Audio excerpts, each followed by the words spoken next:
Thank you very much for your participation to the second webinar of the season 2 for Space Webinar Series.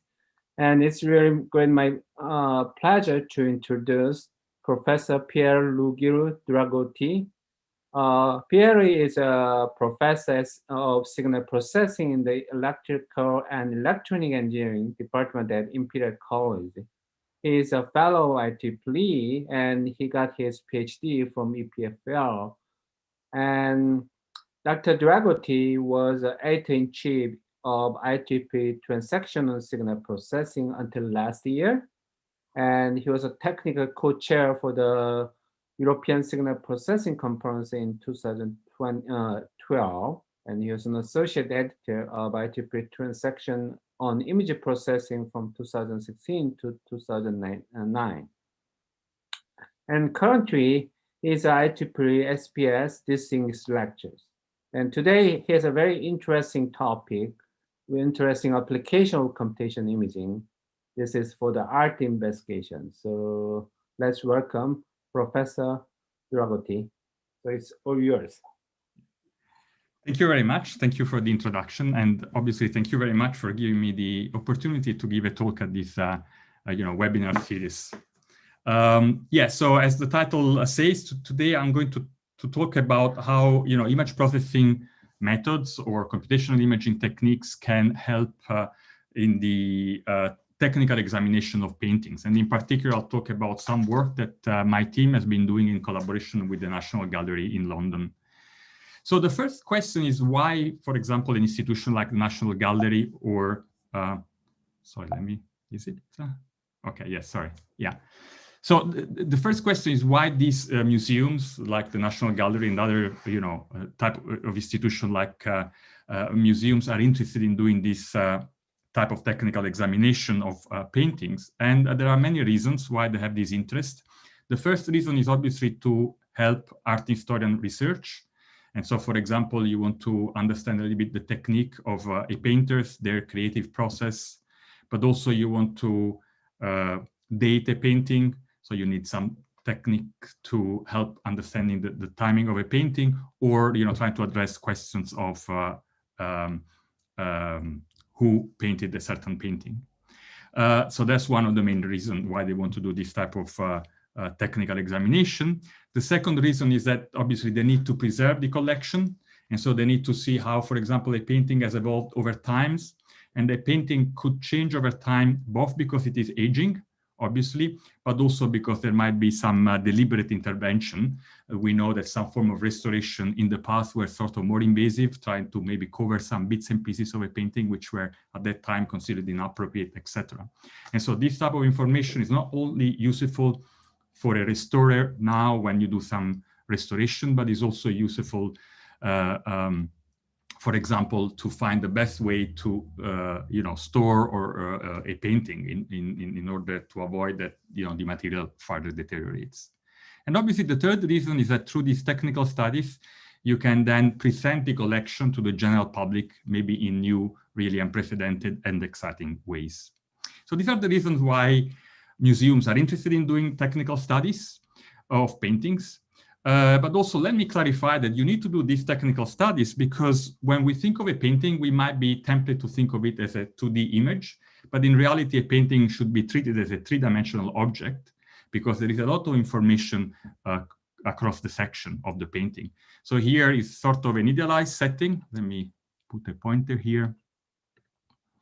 An idealized, setting here. And so if you could look at the cross-section, a cross-section would more or less look like what is shown here. So you would have obviously the canvas at the beginning, then you would have some preparatory layers so that one can then paint on the canvas. Then you may have some sketches, so some first drawings, for example, done by the painters before painting on top. And then you would have several layers of paints. Why do you have several layers? Well, one reason, first of all, is that obviously the painter may brush over and over the same region, creating several layers. But also what happens is that in the process of painting, maybe the painter may have a regret and may decide that maybe something should be presented in a slightly different way. So they are going to paint on top of a bit of their painting because they changed their mind. And obviously, if we can discover these layers, that's very useful to understand, for example, the creative process of the artist. But also, you may have several layers of paint because, especially in the past, all this material was very expensive, canvas were very expensive, etc. And therefore, it wasn't that unusual that a painter would paint on top of a previous painting. And so it is possible that here you have several layers because underneath there is another painting, maybe by the same artist, which was painted before and then was abandoned. And then normally you have a last layer, which is varnish, which is sort of a closing layer. Let me try and show you this cross-section more realistically. So let me show you a real cross-section. So this painting belongs to the National Gallery, is the Virgin of the Rocks, and is in some sense the focus of this talk. And then the National Gallery took a micro sample in this region here. And there you can really see the cross-section.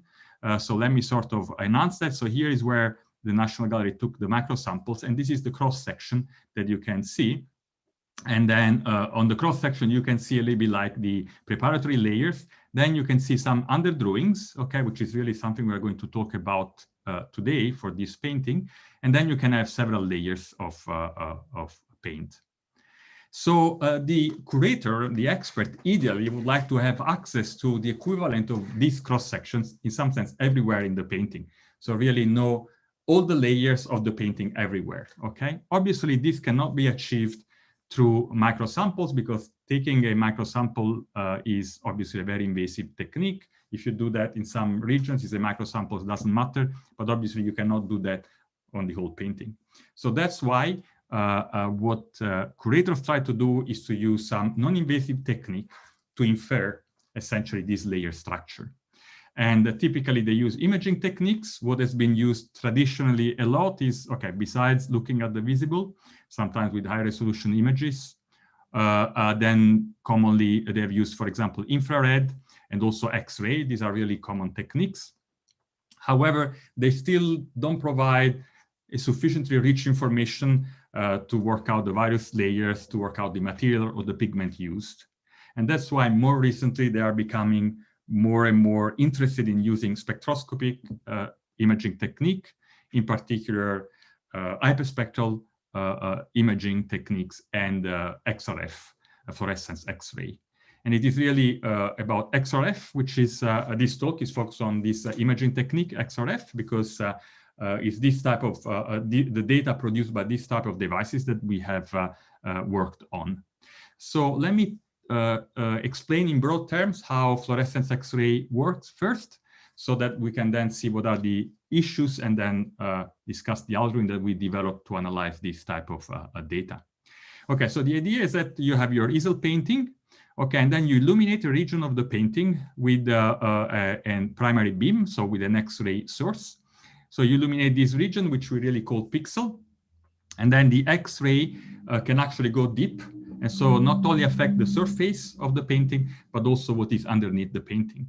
And what happens is that when you have this source, then there are some elements where you have, let's say, an atom with a specific structure. And then because of the X-ray beam, the consequence of sort of illuminating with this beam is that an electron is ejected. And because of that, then you have an electron which is at a higher energy level, so in a different shell, is going to cover that hole. And because you're going from higher energy to lower energy, that gap in energy is converted into fluorescence radiations, which are then collected by the device. Okay. Now, what is interesting is that the energy level of this radiation really depends on the atomic structure here, and so depends really on the chemical element which is present in this region here, and again on the surface, but also below the surface. So what happens is that when you have a specific chemical element, this type of reaction is going to create some fluorescence at specific energy levels, and so that chemical element is going to generate a group of pulses. Okay, and then when you have several elements, you're going to have several pulses at different energy levels. So what you end up measuring here is a signal that looks like a stream of pulses, and the location of the pulses is related to the energy level, which is typical of specific chemical elements. So by working out the location of these pulses, you can essentially work out the chemical element which are present on these pixels, and again on the surface, but also below the surface. So when you illuminate one pixel, you get a 1D signal, then the process is repeated. Normally you do obviously a raster scanning procedure. So each time you get another 1D signal. So when you cover the entire painting, you end up with a data cube. And so the question is that you want to then analyze this data cube and extract information about chemical element present in the painting. Here I'm trying to visualize things. This is the actual device. This is the one used by the National Gallery. So the device illuminates a small region of the painting here and then collect a signal that looks like the one shown here, okay, for that region. And then you move, obviously, your device in order to scan the entire painting. And so when you put everything together, you end up with a data cube, so something that more or less is going to look like this. So this is the axis related to the energy level, which are represented in channel numbers by the machine, and our device has about 4,000 channels. And again, as I said before, if you focus on a single pixel, you're going to see a signal that looks more or less like this. And then your goal is, as I said, to locate these pulses. And already from here, that's probably not super evident, but you can realize that, first of all, these pulses have a huge dynamic range. You have some pulses where the count of the number of photons can be very large, order of hundreds, so 400, 500 counts, but you can have also very small pulses with counts of 4 or 5 photons. So you have a huge dynamic range. Some pulses are buried in noise, and then you have cases where pulses are extremely close to each other, so it's difficult to work out whether you are seeing a single pulse or you're seeing several pulses. Now, as I said before, the location of these pulses is a sort of a signature about which chemical element is present, because each chemical element, when it is stimulated, is going to generate pulses at specific energy levels, which we know a priori. So we have a table like this one here. These are all the possible chemical elements. And then we have locations of possible pulses. The pulses are divided into series, is a so-called K series, L series, M series.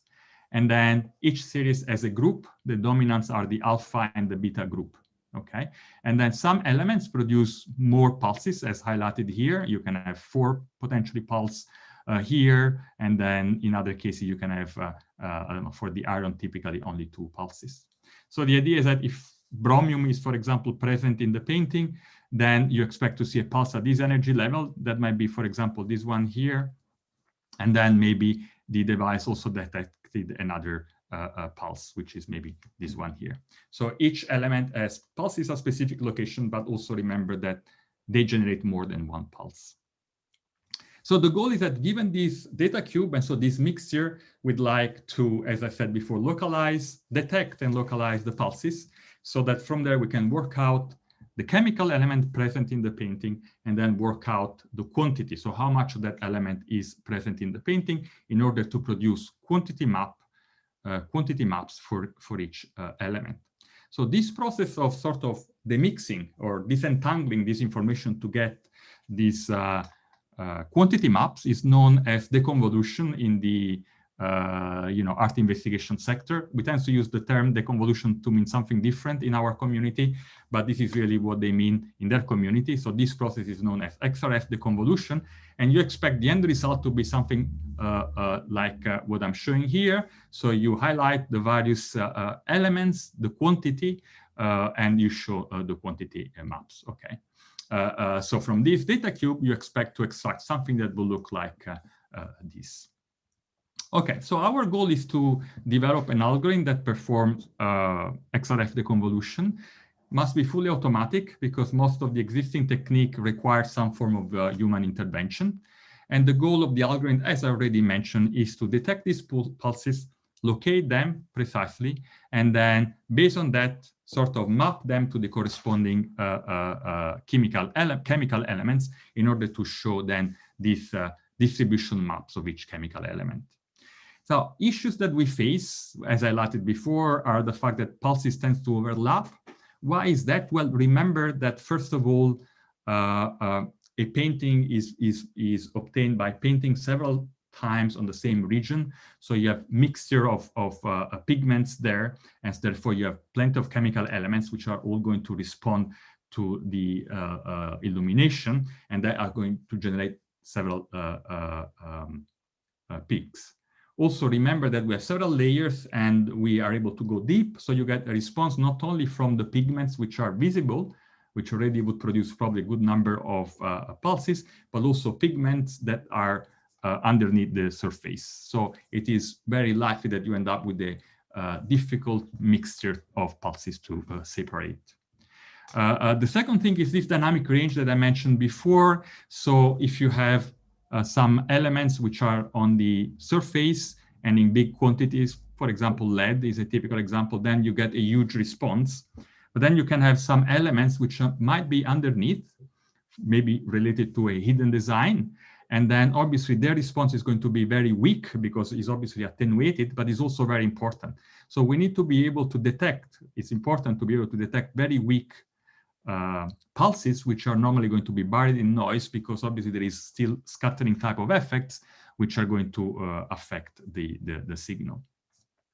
The last thing I would like to stress is that even though a chemical element produces a response which includes normally more than one pulse, the relative amplitude of the pulses is not a reliable information for classification.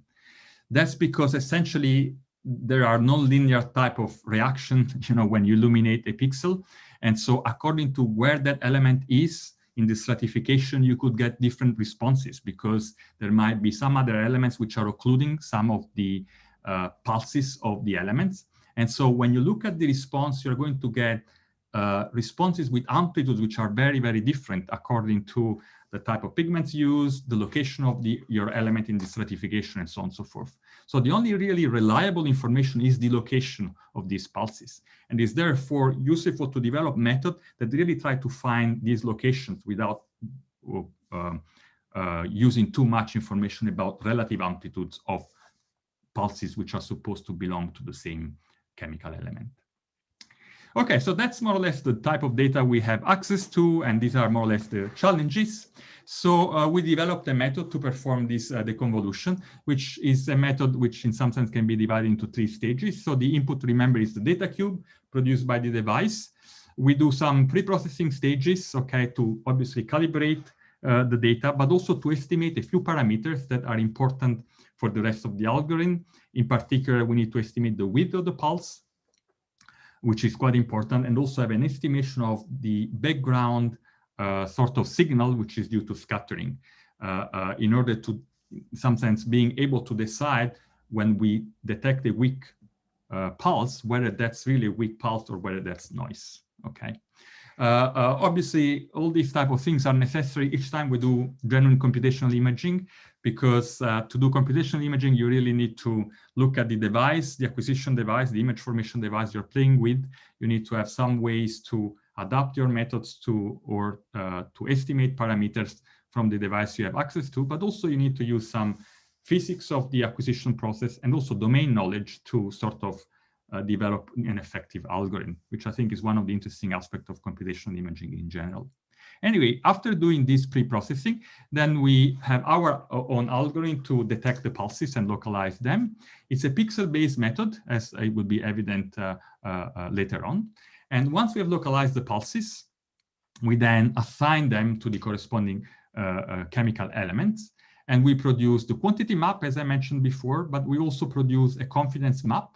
The confidence map for each pixel is as a value between 0 and 1 and tells us how confident the algorithm is that that element is present.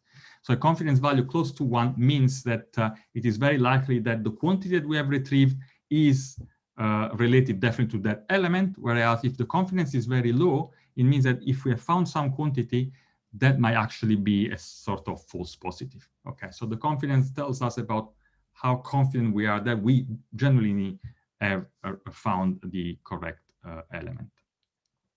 Okay, so the pre-processing, let me just say a couple of words about that. So what we do is, remember, you have the data cube. So we take the average spectrum. So we average all the spectra of all the pixels to get a single, essentially, spectrum. okay, so that the background noise is more visible. And then we estimate this background signal, and this is the red line that we have here.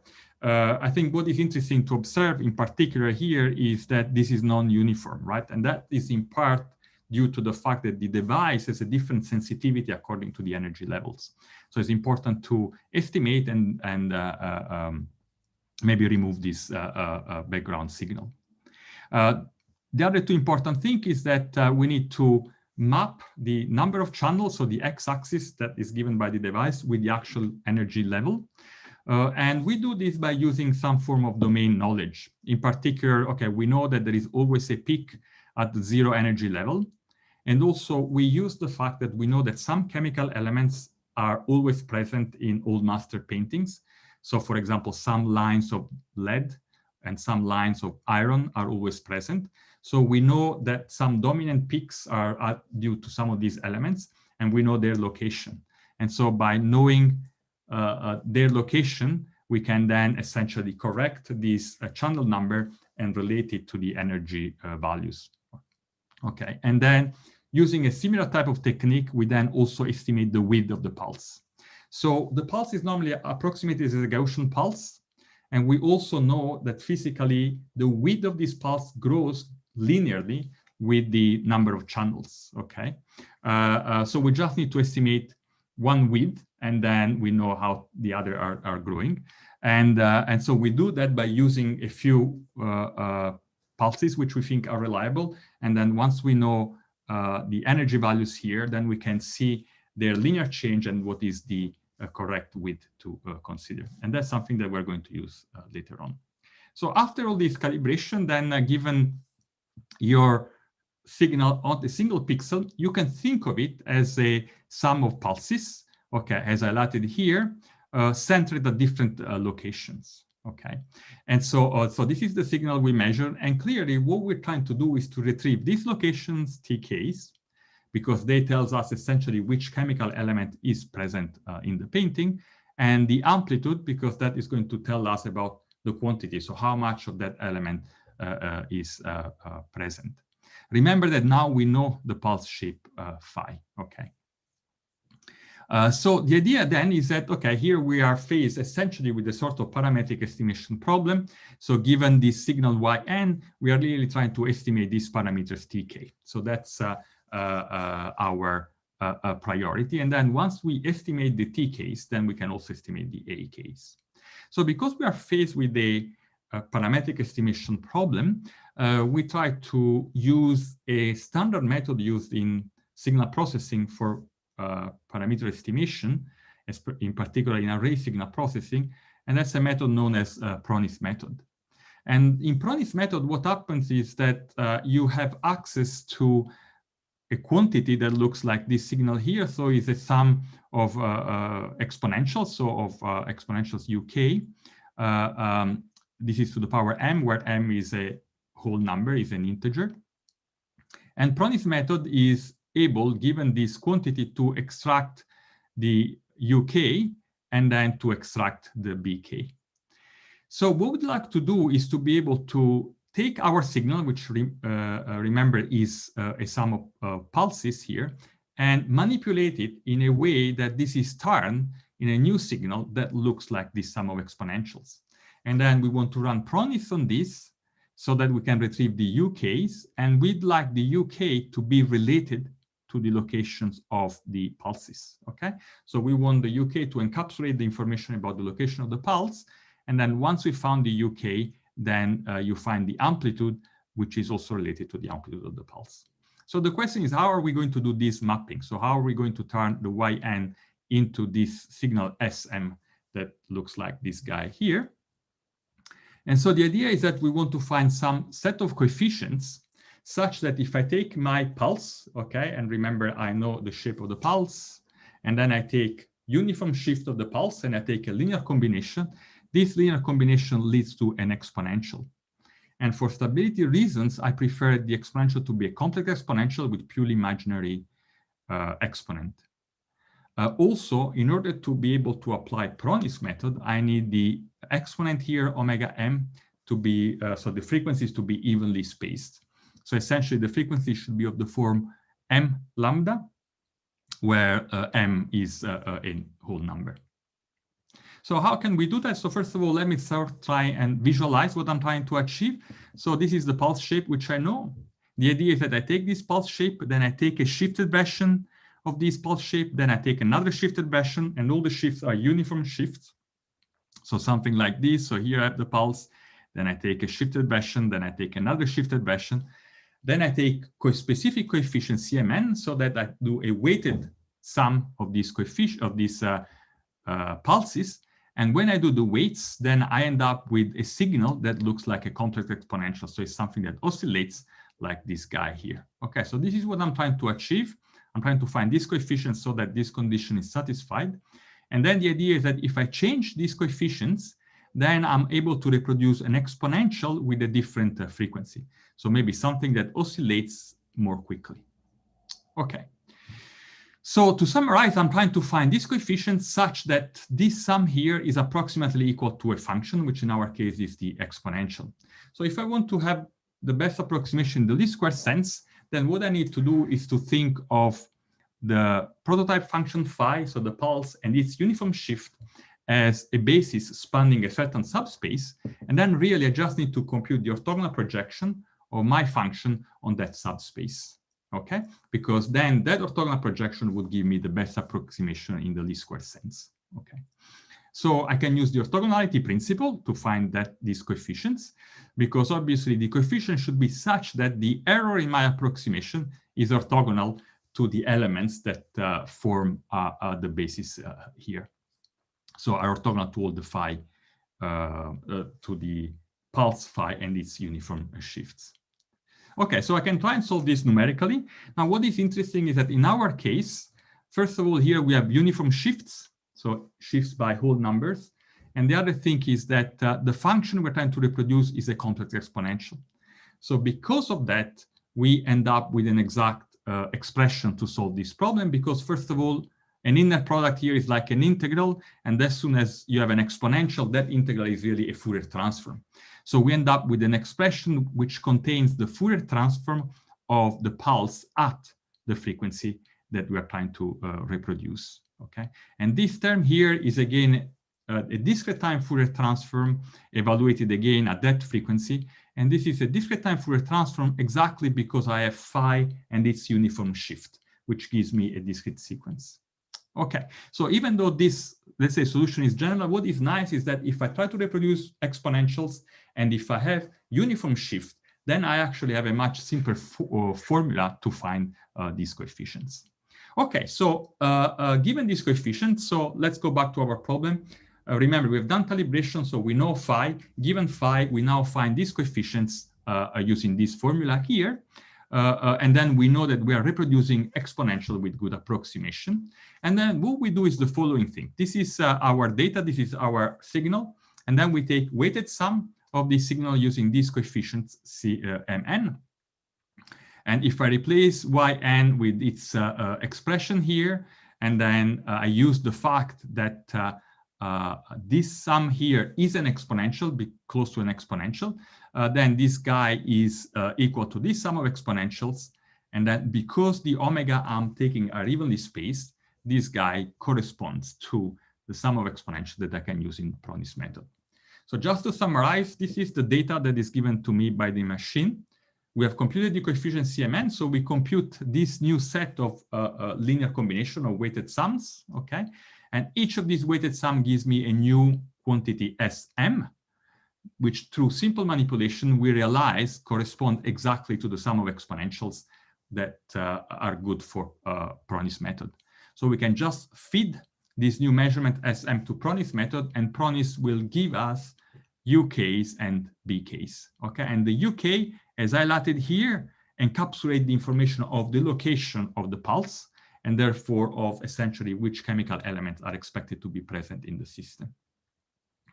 Okay, let me highlight briefly the basic idea of Pronis method. So the idea, the observation in Pronis method is the following. So we observe this quantity here, this is a sum of exponentials. Sum of exponentials are solutions to linear differential equations. In this case, this is a discrete sum of exponential. Therefore, these are solutions of finite difference equations. Okay, and when you look at the solution for these equations, then you normally need to find the characteristic polynomial, which is the polynomial whose roots are the modes that you are looking for, so the UK. Okay, this is sometimes known as the Pronis polynomial. Okay, so if you are after, let's say, k exponentials, then you are after a polynomial, characteristic polynomial with k roots. So it's a polynomial of degree k. Since this polynomial is the solution to the homogeneous finite difference equation, that essentially means that if I take this sequence here and essentially I convolve with these coefficients of the polynomial, then the result is 0. Okay. I can then write this in matrix vector form, which leads to a topless matrix, which is shown here. This is a topless matrix with the measurements we have access to. So this is known. Then I know that if I multiply this by the coefficients of my polynomial here, I would get a 0. Now, we do not know this polynomial, okay, but then we can solve this problem to find the coefficients of the polynomial. The smallest matrix I can take here is of size k times k plus 1, where k is the number of exponentials. And one can show that this is a full row rank matrix. So essentially, the null space has dimension 1, and therefore this vector is actually unique. So based on this, the constructive way to solve the problem is that you build your topless matrix, then you do a DSVD, and then you look at the singular vector related to the 0 singular value. That will give you the coefficients of your polynomial. And then you look at the roots of the polynomial, and that will give you the exponentials. And then once you found the exponentials, so in some sense you found the location of your pulses, then finding the amplitude is actually a linear problem. Okay, this is the basic idea of Pronis method. That's an old method. There's been a lot of variations and evolution of these methods, which are way more robust to noise, for example. And so obviously we use some of these variations like matrix pencil when we apply this idea to our problem. The thing we need to be careful, however, is that Pronis requires that we know the number of pulses in the signal. Okay, so we know the complexity, if you want, of our signal, but this is something that we do not know in our case, because remember, the number of pulses depends on the number of elements, chemical elements present in that specific pixel, and that's something we do not know. Okay, so k needs to be estimated. Now, since the problem we look at normally has relatively small matrices, okay, running Pronis method is pretty fast in our case, because the matrices we play with are pretty small. And so we leverage this fact and we try to estimate k by really trying all the possible values of k, starting with a small value of k and then gradually increasing. So the idea is that at the beginning we are underestimating the number of pulses, and then we increase k, and then we stop when we find a number of k that will lead to a solution which is consistent essentially with the physics of the signal and of our problem. So that means that the pulses has to be all positive, because obviously each pulse, the amplitude is a count, okay, counts the number of photons, so it's a positive number. And secondly, when I look at the residual must have an energy which is proportional, which should be close to being equal to the energy of the background signal. Because once we reach that, if we were to try and get further pulses, then it's more likely that we start reproducing the noise rather than retrieving further pulses. So that's the criterion we use. We start from a small k, we gradually increase it, and then we stop when we find the largest number that essentially satisfies this condition. Okay, so now we found in some sense the location of the pulses, and we found the amplitude of the pulses. So imagine that these red arrows are related to the locations and the amplitude of each pulse. Now we need to map them to the chemical elements. Remember that for each element, okay, we know that they would produce responses located at specific energy level. So we can relate a chemical element to specific so-called emission lines. So then I need to decide whether, let's say, this pulse here should be mapped to this element here. And so the idea here is to say, okay, when we estimate the location, obviously I'm going to have some minor error. However, if the pulse I found is very large, then I was operating in a region with, let's say, high signal-to-noise ratio. So I expect my result to be more reliable. So I expect the uncertainty on the location to be smaller. On the other hand, if I estimate a small pulse, then it is more likely that I have a bigger error, and therefore that the uncertainty here should be larger. So what we do, we relate each pulse to a certain uncertainty. And as highlighted and also shown here visually, you have a bigger uncertainty for small pulse and a lower uncertainty for bigger pulses. And then we essentially try and see whether, considering this uncertainty, whether the pulse we find is sufficiently close to an emission line. So in this virtual example here we found a big pulse, so we are very happy with this. However, in some sense, we think that the location should be very correct, and therefore, even though we have a big pulse, it's probably not close enough to this emission line, given that we have a small uncertainty, and therefore we're not going to assign this pulse to this specific emission line. On the other hand, here, maybe you have a small pulse and it's not that close to this emission line, but because it's a small pulse, it is more likely that we made a bigger error in the location estimation, because here we are faced with a situation with small signal-to-noise ratio. And so we end up actually assigning this pulse to this element line. So the question is, how are we going to determine this uncertainty? Okay, and the idea here is that here we are essentially performing a parametric estimation problem. We are trying to solve a parametric estimation problem, so we can try and use Kramer-Rao bounding techniques to work out what is the expected uncertainty that we should have according to the signal-to-noise ratio, so according to the amplitude of the pulse. So for an idealized pulse, an idealized situation, we can essentially simulate the pulse and the Poisson noise, and then we can estimate the Kramer-Rao bound for that. And so that gives us the uncertainty that we should expect. And as you can see here in the blue line, obviously when the amplitude of the pulse increases, then we expect to have a smaller uncertainty. And then we expect to have a bigger uncertainty, obviously, for smaller values. Now, this is the performance of our method. So the method follows very closely the Kramer-Rao bound. It doesn't meet the Kramer-Rao bound, but it follows it very closely. And so that's based on that, we then determine this TK, so this uncertainty really based on this Kramer-Rao bound, and we enlarge it by a constant factor to include this gap in the performance. But through the Kramer-Rao bound, we can have a precise rule on how we're going to change this uncertainty, and then how to decide whether a pulse that we found is related to an element or not. Okay, so putting everything together, we do a calibration, we detect and localize pulses, and then we assign them to the chemical elements based on this uncertainty, which is based on Kramer-Rao bounding techniques. So that's more or less the way the method works. Let's now look at some of the results. So let me start with some visual results here. So this is sunflowers. This is one of the sunflowers painted by Van Gogh. This one is the one that belongs to the National Gallery. And so we scan this region highlighted here with the XRF device. And then we perform our XRF deconvolution. And these are some of the elements that we extracted, again, to give you just an idea. So there is copper, zinc, iron, and lead, okay? And obviously there are other elements for which we can produce the quantity maps. Let's now look at the more interesting painting, at least for us. So this is the Virgin of the Rocks, and that's the panel that we have worked on, at least at the beginning. So for this, we got XRF data, and again, we ran this deconvolution algorithm that we developed. So this is the copper element. So this is the quantity map that we extracted, and this is the confidence map that we extracted for copper. The reason why I'm showing you copper will be more evident in a second. But let's focus on another element which is actually more interesting, which is the zinc. So here is the zinc map that we produced. Okay, so that's the quantity map of the zinc, and that's the confidence map.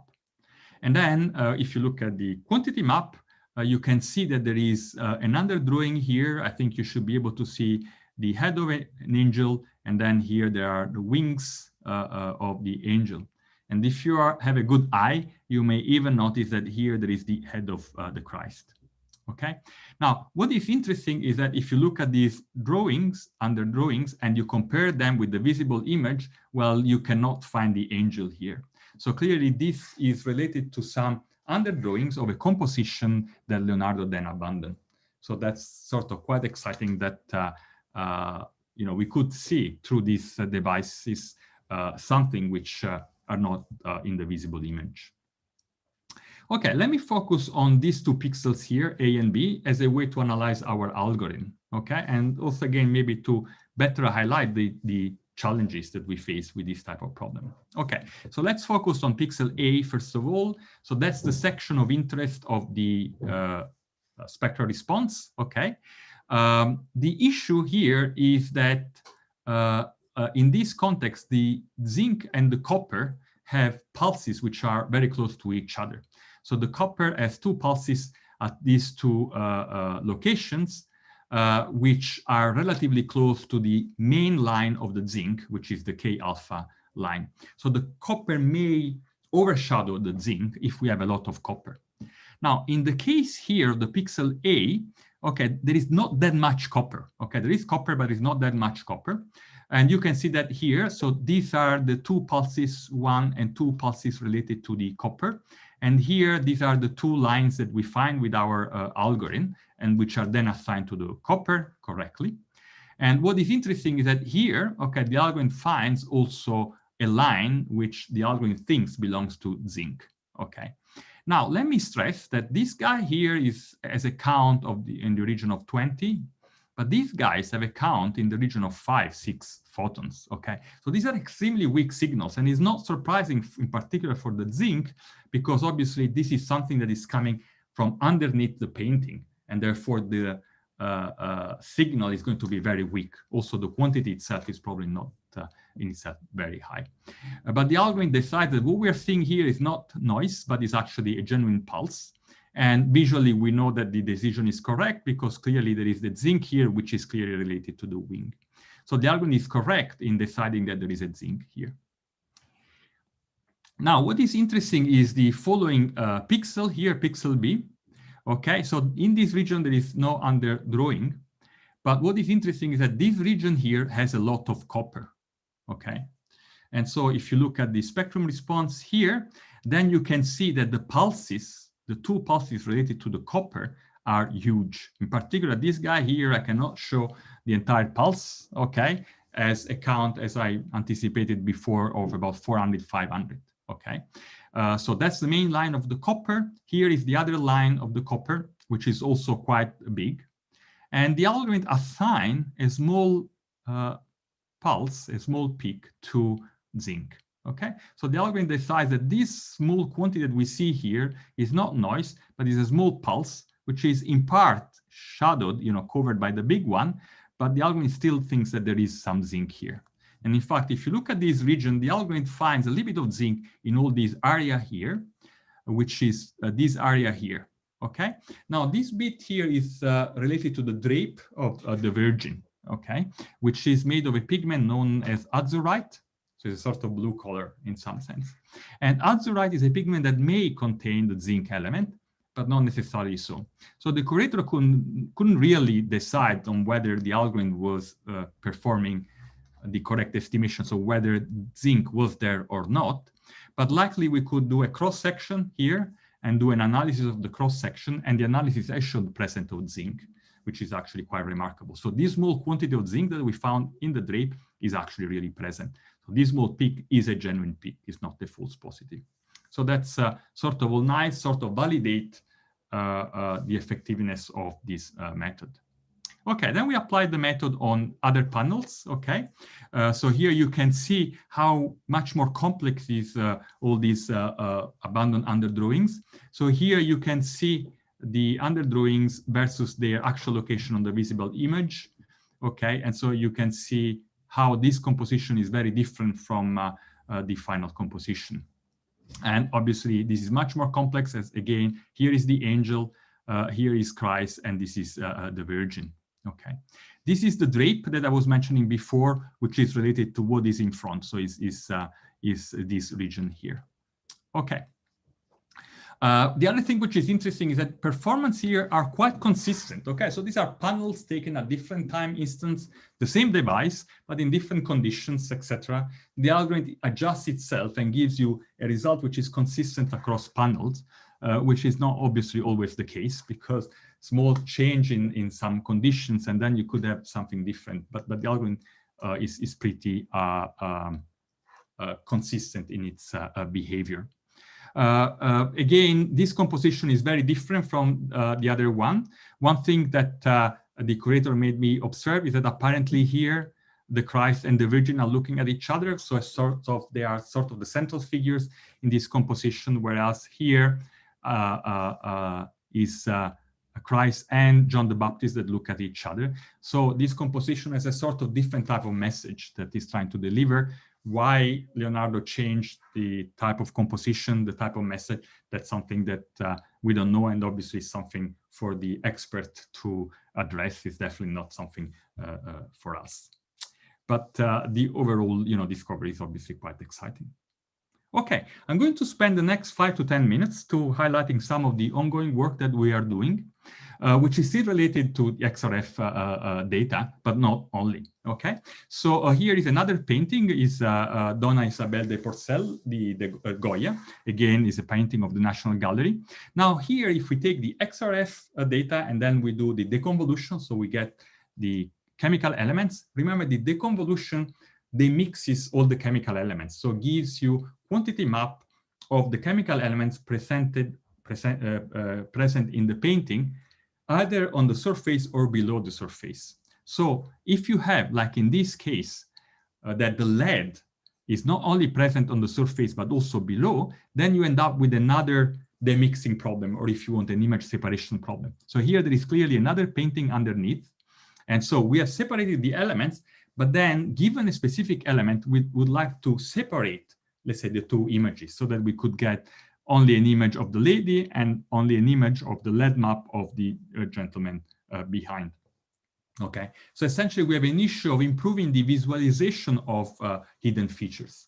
In some sense, we could have had the same problem here for the zinc. We are sort of lucky that the zinc is mostly present only in the underdrawings, so there is no big issue. But obviously here you have a little bit of a mixing problem, because this zinc part is related to the image in front and is not related to the underdrawings. So it's not a big problem here, but it's present also here. But obviously this problem is more evident here, and is an issue that also appears, for example, if you were to compute the X-ray of acquire the X-ray of this image, as shown here. So that's the X-ray, where you can clearly see these two images. And so we'd like to separate these two images, and we're trying to use machine learning approaches to address this problem. And the idea is the following. Okay, on the one hand, we have, let's say, the mixture, so the X-ray mixture, but we also have some information about the visible image. For example, we have the RGB image. So we want to use this as a form of side information, because in some sense, the idea is that when we separate the X-ray, one of the two X-rays should be sort of similar to the visible image, because it's the X-ray of the visible image, and then the other guy should be something else. So we can try and use the visible as side information. Obviously, in this context, as in many other computational imaging situations, there is no ground truth data for obvious reasons. And in general, there is lack of data to play with. And so we're going to use autoencoders to sort of learn the system by leveraging only the available data. So the mixture here and the visible image. And then we implicitly assume that the combination of the two X-ray images is essentially linear. So this set of insights and assumptions then leads to this type of architecture that we have developed. So we have as input the visible image and the X-ray mixture. And then here we have an encoder, which converts the visible image into, let's say, feature space. And then we have a decoder that has to convert the feature space back in the RGB image. And then using the same features, we have a different encoder, which should convert these features into the X-ray version of the visible image.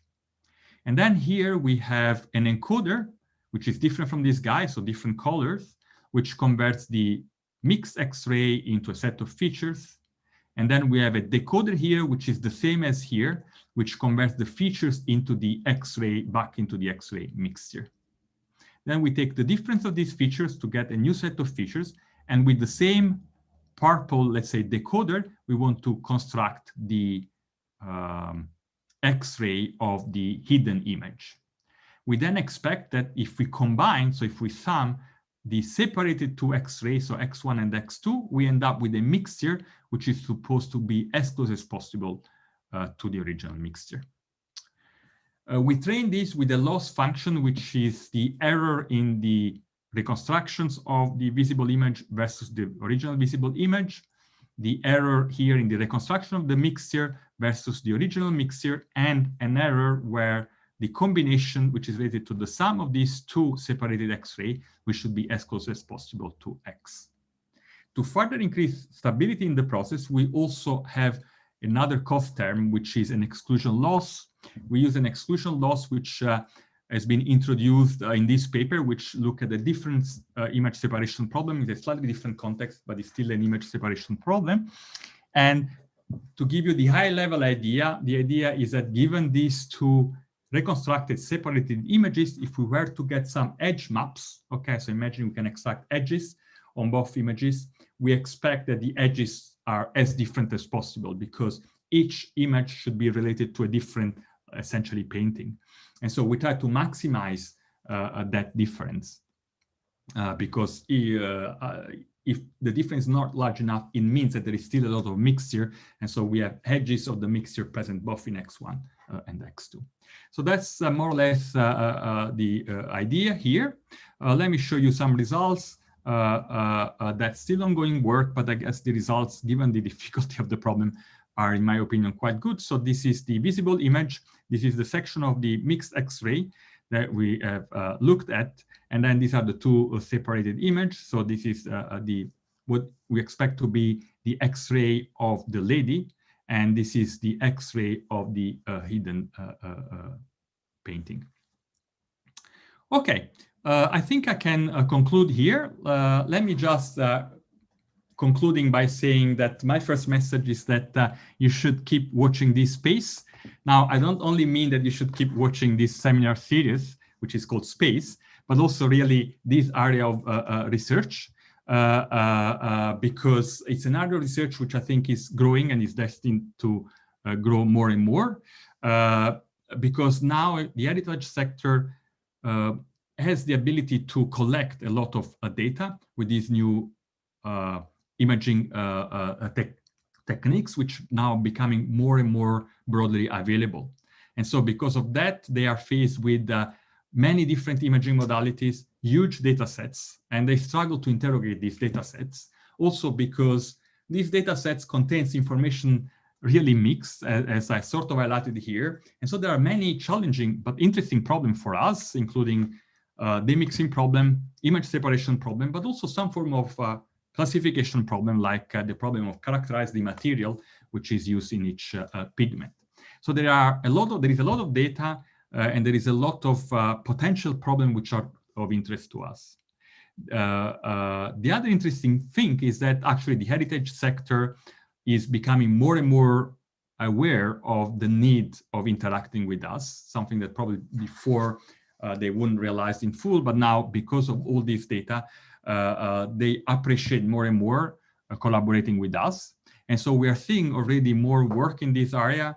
There is a lot of work performed in the US in this area, and there is some work also in Europe besides our group. And I expect this thing to grow. And obviously, I also recommend people to try and jump on this topic, which I think is actually fun, is really, really exciting. The work I presented here is part of a big project. It's a big project led by UCL in collaboration with us at Imperial College, National Gallery, and Duke University. The bit I presented on Leonardo is work done by Imperial College with the National Gallery, in particular by Su Yan and Junjae Wang, which are two students of mine with the National Gallery. The work I presented on the image separation with the machine learning is led by UCL, and includes activity of Imperial College, the National Gallery, and the Duke University. In particular, Ingrid Obeshi is leading the effort from Duke. And as is tradition now, here is the Zoom typical picture of the group in one of our Zoom meetings. Nowadays, everybody meets on Zoom. And so here you can have an idea of all the people involved. Thank you very much for your time, and I'm happy to take any question. Great. Thank you very much for the very exciting talk. Actually, it's really great to see that computational imaging can be used for this very interesting and exciting applications. I think we have quite a few questions already on the Q&A board. So Pier, do you want to read the question and answer, or do you want me to read it? Yes, okay, I can read them. Okay. Okay, so I'll read them in order and I'll try to answer if I can. So the first question is, I guess they are also probably visible, right? Because I'm sharing the screen. Anyway, so the first question is, what is the typical thickness of the third dimension of the painting? Well, okay, first short answer is I don't know. Okay. The second is that obviously, again, this is not a cube. Okay, so the thickness changes because again, you could have a region where besides having anything underneath, the painter has painted over and over again, so you can see sort of a wave. Okay, so if you look at the painting, you know, a little bit on the side, you can see that the surface is not flat. Okay, so there is not a single, in some sense, depth. Also, there are cracks in the painting because of aging, etc. And that's also very interesting because the experts, you know, can see through the cracks. And sometimes you can see under drawings, for example, just by observing the cracks. Okay, so you can go in some regions, you go very deep, actually, just visually. Okay, so I don't think I can give you, you know, a precise answer to that question. Okay, so what are the limitations in exposition to avoid damaging the painting when illuminated with X-rays? Again, okay, this is considered a non-invasive technique. So I don't think the gallery is particularly concerned about acquiring data in this way. I don't have all the, you know, informations about the limitation, etc. I don't do, obviously, the scanning myself. It's done by the expert. They are pretty relaxed about scanning paintings, which indicates that there is really no big danger because, obviously, you know, these people are very careful with these, you know, collections. But I cannot give you a precise answer about, I don't know, what type of, how they do the exposition, etc. So the third question is, Proni's method suffer from some level of ill conditioning. Do you do any regularization? Well, we use a robust version of Proni's method, so which leads to an estimation of generalized eigenvalues, which in our experience is relatively resilient. The other thing we do, which I didn't mention here, is that we don't operate on the entire signal in one go. So we have this, in some sense, if you think of it of a signal with about 4,000 entries, this is the number of channels. We operate on a sliding window so that for each window, we have a smaller number of pulses to estimate, which makes the method more reliable, okay? Because when K, this number of pulses becomes very large, then you suffer more of ill conditioning, okay? So the experience is that we don't have huge issues of stability in our problem. We use a robust version of this basic Proni's method, and we also use this trick of a sliding window, which increases resiliency. So okay, now the next question is, do standard problems of spectral estimators like leakage affect this work? To be honest, I'm not sure I understand this question. So maybe this could be asked later on again, if one can expand what they mean by leakage effect, because I'm not sure I understand. But a similar question is, can standard model order estimator be used to find the number of active sources? So that's a good question. I think the issue we face with standard model order estimation, which, for example, include methods of estimating the essential rank of that matrix that I mentioned is that these methods tend to work well when the matrix starts becoming sufficiently big, so that you sort of see more stability. And also if you have, for example, several realizations of the same matrix. This is typically what would happen in situations like direction of arrival estimation. We are not in that context. So here we have one shot in some sense, is one data set, and is also relatively small. So matrices are relatively small. So our experience is that standard model order selection methods for this type of problem are not working very well. And our sort of exhaustive search seems to be actually very effective. Okay, I didn't show the result, but we have some regions where we have ground truth information about the elements we expect to find, and we more or less find the correct elements. Okay, so the combination of tricks that we have used seems to give us satisfactory results. Can the effect of copper be removed from the spectrum to enhance the presence of other weak signals like zinc? Okay, so this is what people tend to do, okay, manually in some sense. So for example, there are some other algorithms, they extract a bit of, let's say, copper, then there is a bit of zinc, they realize that they overlap, and then they try to remove the copper. Okay, what we do, which I didn't explain again, is a refinement of our method. So once we have found the elements, we are certain that they are there through the process that I showed you, then we re-estimate the amplitude of each peaks, having fixed all the elements, which is essentially more, in some sense, once you're trying to estimate the amplitudes of entries in a vector. Once you have found the non-zero location, then the problem is essentially linear. Okay, and so you can by doing that estimation remove indirectly the effect of the copper.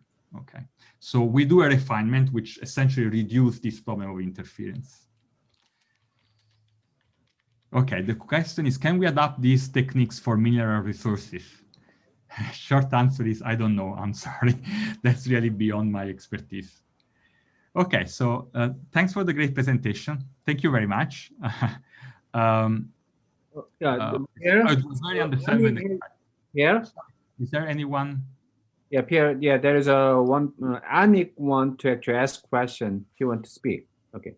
Yes. So, Anik, please ask a question. It was a wonderful presentation, Professor. So, so sir, I wanted to ask, like, the leakage means when you have two spectral lines, so the energy from one of the dominant mode is actually suppressing the other smaller energy sources. So yeah, in that sense, yeah, I got the answer later on. Yes, it affects little bit. Yes. Okay. Sorry. Okay. Sorry. Good point. Okay. So, okay, we cannot do miracles. Okay. So I think so. The method essentially first estimate the location of these pulses. Now, yes, if the dominant pulse is so dominant that we end up thinking there is only one pulse rather than two pulses, then obviously there is nothing we can do. So we lose that pulse. Okay. Now we tend to be sort of we try to, when we do our estimation of the number of pulses, we try to be sort of generous. Okay, so we prefer to get the risk of finding more pulses than the correct number of pulses, so as to reduce that problem. Because remember that once we found the pulses, then we need to assign them to the correct lines. And so it may happen that we find a small pulse and then it is not assigned to any line. Okay, so that's the way we in part address this issue. So essentially, we are more relaxed to find, let's say, many pulses to some extent, even small ones. So we prefer, if there are k pulses in the system, to have a method that ends up estimating k plus whatever, 10. Okay, because then when we do the assignment, we not assign pulses which end up at locations which don't have any chemical element. So that's the first thing. The second thing is that, which is a little bit related to what I mentioned before, once we found the pulses and then we assign them to the elements. And so we say, okay, we know that, let's say this pixel has, let's say, copper and zinc. Then we take the entries that we expect to contain these pulses, because now we know if there was only, let's say, copper and zinc, if I think of my stream of pulses, I know the entries where I expect to see the pulses. And then we just solve a least square problem, okay? So going to your question is a bit like saying you have two pulses, one is big and the other is small. If I tell the system, I'm sure there are these two pulses, now find the amplitude in a way that you fit the data in the best possible way, but now it's constrained to these two pulses, right? Being present. Then the problem is essentially linear, right? And then you find essentially the best amplitude that would fit the data, okay? Yes. So we have this refinement which helps also mitigating the problem that you highlighted, okay? But it's a good question, it's a good point. It may happen that we end up not realizing that there is a pulse. And as I said before, I think the best way for us is to fix that is by finding a bit more pulses than what are there and then removing them in the following stage. Okay. There's a question from Patrick. Did you answer that question? Patrick, hi Patrick, okay. Thanks for the talk. You focus on the presence of chemical elements. Did you also consider the mixture composition of typical paints in those times, and does that help in the analysis? Okay, that's a very good question. So two things. So first of all, XRF allows us to find chemical elements. If you want to find, binders, organic elements, you need to use a different modality, like for example, hyperspectral, okay? And so combining this data is an interesting question. The other interesting point is, okay, well, this is a painting of, it's all master painting. They couldn't, they were creating this pigment using what was available at that time. So there are only some chemical elements that we expect to find. So I didn't say that explicitly, but we use this information. So rather than looking at all the possible chemical elements in the periodic table, we focus on about 30 chemical elements, a bit more than that, which we know are normally present in these type of paintings, okay? So when we do the assignment that I was mentioning, we just try to assign to about 30 elements. The second thing is that we know that the device has a different sensitivity per channels. So a chemical elements could have responses at different energy levels, but we know that some of the energy levels are very unlikely to be reliable because are outside the range where the device is sufficiently sensitive. So these are also removed. So that's the type of, let's say, domain information that we use. We didn't go beyond that. It's not that clear how much else we can extract from, let's say, domain information. In part because, as I mentioned before, this mixture is complex, and so the response of each chemical element is very different, right? So you cannot really create footprints of responses and use them as a classifier, because you take another painting and you would get, for the same element, a completely different response. Okay, so Patrick, if you want to speak, then we'll open your mic. So do you want to have a follow-up question? No, not immediately. Thanks a lot for the response. Okay, great. Thank you. Thank you, Patrick. I think Thanasis Rontojonatis has a question. So can you exploit spatial correlation to improve pulse detection?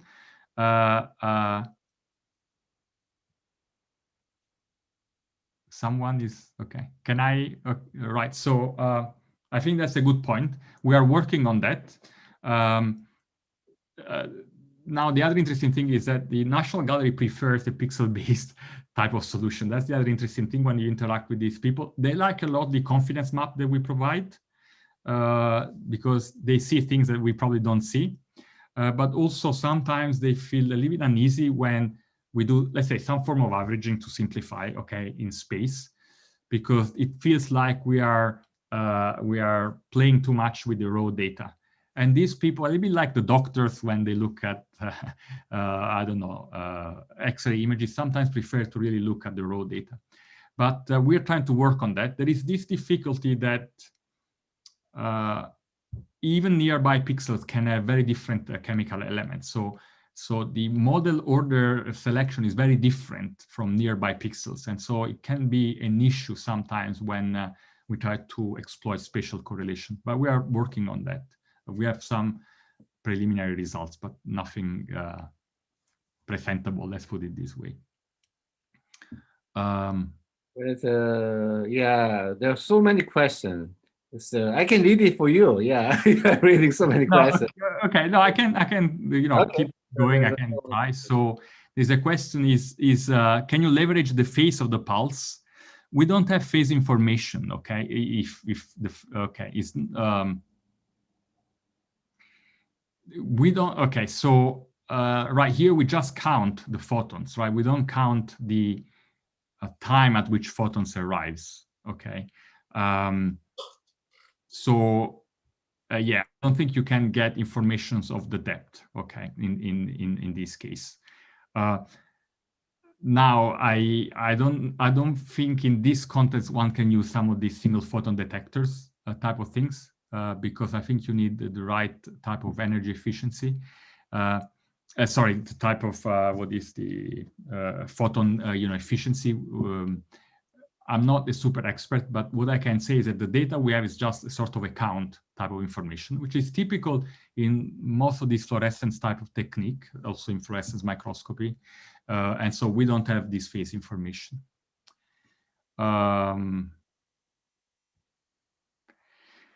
Right, okay, so whether this works on paper sketches, well, I think in principle, yes, I guess. I haven't worked on that, so I don't have much experience, but again, I don't see why it shouldn't work for that. So why we shouldn't get chemical informations related to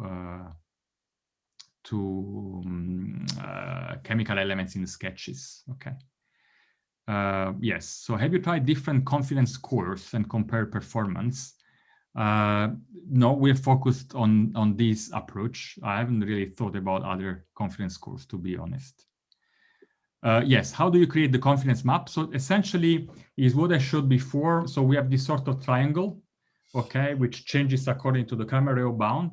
And then therefore the triangle in some sense has a maximum amplitude 1. So if the line we find, if the pulse we find overlap exactly with the line, we would have a confidence 1 for that line, okay? If it is a little bit far away, the confidence reduces. And then this is combined with all the other lines related to the same chemical element.